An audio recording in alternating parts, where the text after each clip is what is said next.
se inscreva no canal, ative o sininho de notificação e deixe o seu comentário. Paz de Cristo Jesus, meus amados irmãos, vamos começar hoje mais uma aula que tem por tema uma lição de humildade. É a nossa lição de número 8, 25 de maio de 2025. E nós vamos já para a leitura do nosso texto áureo que diz assim: porque eu vos dei o exemplo para que, como eu vos fiz, façais vós também. João capítulo 13, versículo de número 15. E vamos já para a nossa introdução que diz: todo o que o homem faz ou deve fazer, o seu modelo é o próprio Deus. A gente precisa entender que Deus é o nosso modelo, é a pessoa que nós devemos copiar e nos espelharmos. Então, por exemplo, voltando ao texto básico, é João capítulo 13, versículo 34, que vai falar que Jesus falando que os discípulos deveriam amar conforme ele amou. E nós temos também que Deus é o nosso modelo, então por isso nós devemos imitá-lo. Efésios capítulo 5, versículo de número 1. Nós temos a característica de verdadeiro discípulo, teremos a característica de verdadeiro discípulo, se imitarmos a Deus ou seguirmos os modelos, porque a palavra discípulo, a gente precisa levantar aqui, é uma palavra que direciona para aquele que imita o seu mestre, que tenta ser igual ao seu mestre em todos os sentidos. Então Jesus falou que nós seríamos os seus discípulos que fizesse a mesma coisa. Verdadeiro discípulo, amar, no texto ali, era que amasse ao próximo como ele amou também a igreja e todos nós. Mas a questão que eu quero levantar é ser um verdadeiro discípulo de Jesus, é você tomar Jesus ou Deus como o seu exemplo. Isso é João capítulo 13, versículo de número 34, e João 8, 31 vai nos esforçar essa ideia. Aí o discípulo, essa pessoa que quer seguir a vontade de Deus, ele tem um comportamento de imitação, né? de exemplo, de modelo, comportamento que só acontece forjado pela palavra de Deus. Ou seja, ele precisa da palavra de Deus dentro do seu coração, da sua alma, do seu íntimo, para que esse comportamento, essa atitude de querer ser igual a Jesus, amar ao próximo como ele amou, seguir o exemplo dele, como ele falou aqui, ó, deu os exemplos, agora vocês façam também. Esse aqui é o texto que Jesus apresenta na ceia, quando ele lava o pé dos discípulos. Então a gente precisa ter isso no nosso coração, é forjado pela palavra de Deus. O amor de Deus traz o quê? Deus para dentro de nós. Aí nós temos João capítulo de número 14, versículo de número 21 e 23, ao qual o 23 vai nos salientar que Deus vai vir para nós, ele Jesus, e fazer em nós morada. E essa morada de Deus em nós desculpa que eu estou um pouquinho gripado. Essa morada de Deus em nós vai manifestar a sua presença. Então Deus em nós, a presença dele está conosco. Vamos para o nosso primeiro ponto, que diz o seguinte: o humilde só tem a ganhar. Então a humildade, ela vai acarretar ou trazer coisas muito boas, muito relevantes para as nossas vidas. Por isso que o crente precisa ser humilde de coração, precisa ter humildade dentro de sua alma, arraigada dentro de sua alma.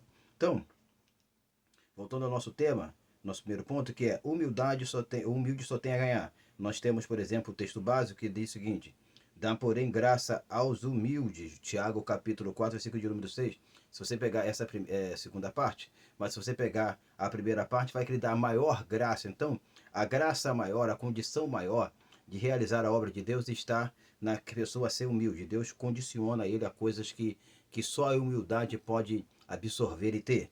Então, seguindo a leitura, diz o seguinte: eia, tenha atenção, não se levantar ao longe do chão. Ou seja, deixa eu só voltar aqui. A palavra humilde é você estar sempre prostrado. Então, por isso que eu li aqui a atenção de não se levantar longe do chão, ou seja, se ensoberbecer, se encher, se vangloriar. Aí nós temos a palavra grega tapeinos, que é a palavra que aparece ali para a palavra humilde. nós seguindo a leitura diz o seguinte, então a condição de humilde, a humildade, ele só lembrar, guarde isso, que tudo que eu vou citar aqui, a partir de agora, vai servir como pressuposto de aquilo que vai ganhar. Então é uma condição de servo. Então você ganha a condição, o que você ganha? É em ser humilde, ser servo de Deus. Ser servo de Deus é a melhor coisa que nós temos a ganhar, porque servir a Deus nos permite, nos condiciona, no final ou na vinda de Jesus, nós recebermos o galardão que ele falou em Apocalipse capítulo de número 22, 12, que o meu galardão está comigo para dar a cada um segundo as suas obras. Então, é uma condição de servo. Deus espera dos seus servos ou de qualquer pessoa humilhação. Nós temos aí Êxodo capítulo 10, versículo 13, você pode ler depois, que vai falar de Faraó. A humilhação é e deve ser um ato de reconhecimento. Então, a primeira coisa que eu preciso lembrar aqui, voltar ao título, a humilhação, a humildade só tem a ganhar. Nós ganhamos a condição de ser servo e essa reconhecimento de reconhecimento, reconhecer que eu dependo de Deus, que eu preciso me humilhar, que eu preciso me derramar na presença do Senhor. Deixa eu só citar um exemplo aqui bem sorrateiro. Por exemplo, você vai para Jonas capítulo 1, versículo de número 12 e 13. Jonas está naquela situação que eu já utilizei muito desta forma, e ele falou assim, levantai-me e lançai meu mar, porque eu sei que por minha causa. O humilde, ele sabe quando alguma coisa de errado acontece e é por causa dele, ele responsabiliza o outro. Então isso é um ato de humildade. Então nós temos 2 Crônicas capítulo 32, versículo 26. E a humildade é o que ela se manifesta com contrito de coração, e o contrito de coração recebe o favor de Deus. Então, ela é o que traz a contrição, que a contrição vai levar essa pessoa a orar e receber o favor de Deus. Segundo o Crônica, capítulo 32, versículo 12. Vamos passar para o nosso segundo ponto, que agora vai trabalhar com o pressuposto do contraste. Deixa eu só lembrar aqui a vocês que lá em Tiago, capítulo 4, versículo de número 6, vai trabalhar com paralelismo, mas de contraste. A palavra soberba e a palavra humildade vão trabalhar paralelamente, mas apontando um contraste, com conclusões diferentes. O soberbo, Deus existe. O humilde, Deus exalta, Deus engrandece.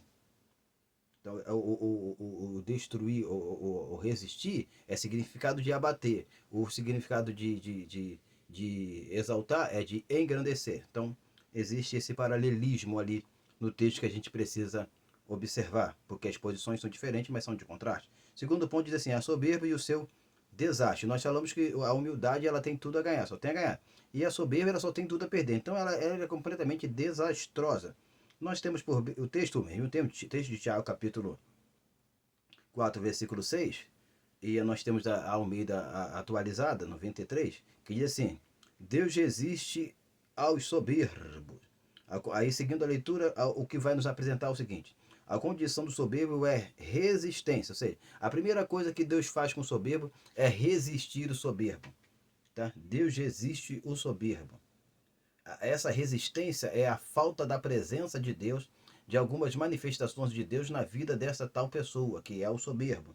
Então, essa resistência é opor-se em batalha. Ou seja, Deus não é só uma pessoa que não atua na vida dessa pessoa.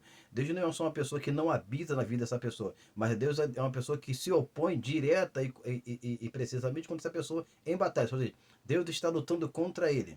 Está resistindo essa pessoa em luta. Porque essa pessoa está com um comportamento completamente ruim. Então, essa pessoa o soberbo tem a resistência de Deus. Aí agora vem as atitudes do soberbo. Qual é a atitude do soberbo? Ele tem olhos altivos. Isaías capítulo 2, versículo 11. Esses olhos altivos dele será humilhado ou humilhada, jogada no chão. Isaías capítulo 2, 17. Aí o que vai acontecer com ele? Que essa altivez, essa soberba, essa atitude errada dele diante de Deus. Essa soberba causa arrogância, ou seja, um inchaço, um sentimento de superioridade e orgulho, exaltação, ele se acha exaltado. E jactância, que a gente pode falar como sendo mentira ou mentiroso e outras coisas ruins. Então, essa condição do soberbo, ele vai causar resistência de Deus, mas o seu comportamento vai ser de altivez, vai ser um comportamento de arrogância, um comportamento de orgulho e de mentira. Ele vai usar dos mecanismos da mentira para alcançar sua altivez, a sua prepotência. Ou seja, ele quer sempre estar acima dos outros, elevado acima de outras pessoas. Então, ele pode usar do mecanismo da mentira. Seguindo, o seu coração se eleva, aí nós temos Daniel capítulo 5, versículo 20, tomado pela arrogância, que a gente botou aqui entre parênteses, a presunção. Sua condição é amar a si mesmo, ou seja, ele só olha para si mesmo. Amar a si mesmo, ser desobediente, ser ingratidão e profanidade. E que a profanidade eu coloquei entre parênteses aqui, irreverente. E nós encontramos isso na carta de Paulo a Timóteo. Isso no capítulo 3, 2 Timóteo 3, versículo de número 2 em diante. Ok? Então ele é uma pessoa irreverente. O soberbo sofrerá repentina destruição. 1 Tessalonicenses capítulo 5, versículo 3. E essa luxúria, ou seja, essa soberba, que soberba agora aqui, não é só altivez, não é só arrogância, não é só orgulho, mas também é um tipo de luxúria que deve passar. Ela vai passar, não vai durar para sempre. Eu coloquei em 1 João capítulo 2, versículo 16, mas aí nós temos um porém. Mas o que faz a vontade de Deus permanece para sempre. Então, o crente ele deve escolher entre ser humilde e ser soberbo. A humildade é o reconhecimento de Deus e de outras pessoas, às vezes, é superior a nós, como a Escritura vai salientar, que devemos reconhecer os nossos irmãos como superiores a nós. O soberbo não, ele sempre é o melhor, é o que sabe fazer melhor, é o que mais conhece e tudo tem que girar em torno dele. Vamos para a conclusão. Aí a conclusão é um ponto muito importante que você precisa prestar muita atenção aqui. Existe um ponto de partida para o humilde e o soberbo.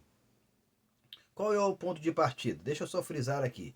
O ponto de partida do humilde é Cristo. Ele parte de Cristo. Sai de Cristo. O ponto de partida do soberbo é a si mesmo. Ou seja, ele é o oposto. Ele está em direção errada. Eu coloquei aqui Mateus capítulo, versículo extremamente conhecido, Mateus capítulo de número 1, versículo 29. Jesus vai falar de ser humilde conforme ele é. Então a humildade, ela vai, e a soberba vão caminhar em caminhos diferentes, em direções diferentes, assim, ó, sempre se encontrando para o lado oposto. Ok? A humildade sabe, o que a humildade sabe? Sabe que sem Deus nada ela pode fazer. João capítulo 15, versículo de número 5. Ela tem uma dependência de Deus. Então, o humilde, ele tem dependência de Deus. Guarde isso. O humilde, olha só. Todo crente que é humilde, ele sempre vai procurar se fortalecer debaixo das asas do Onipotente. Ele vai se assegurar na presença do Deus Todo-Poderoso. Ele vai sempre querer estar no esconderijo do Altíssimo, para que a sombra do Onipotente, do Deus Santo, venha estar sobre a vida dele. Ele não se sente e nem se conduzirá debaixo de sua suficiência, porque ele sabe que sem Deus, sem a presença de Deus, sem a presença do Espírito Santo, nada ele pode fazer. Tenhamos esta consciência, humildade é dependência. Ok? Então, ele sabe que sem Deus nada ele pode fazer. Já o soberbo confessa que conhece a Deus, mas nega com suas obras. Tito capítulo 1, versículo de número 16. Aí a gente caminha para o final da conclusão. A parte do soberbo será Apocalipse capítulo 21, versículo 8, que tem outras palavras, mas eu separei e destaquei só essas três. Qual é a parte do soberbo? A parte do soberbo será com os incrédulos e com os abomináveis e mentirosos. Então, qual é a nossa escolha? Caminharmos do caminho da soberba, caminharmos do caminho da arrogância ou caminharmos do caminho de Deus e do temor do Senhor? É melhor obedecer do que sacrificar. É melhor sermos humildes do que sermos soberbos. A humildade, ela precede a honra. E que Deus possa nos abençoar Em nome de Jesus. Amém e amém.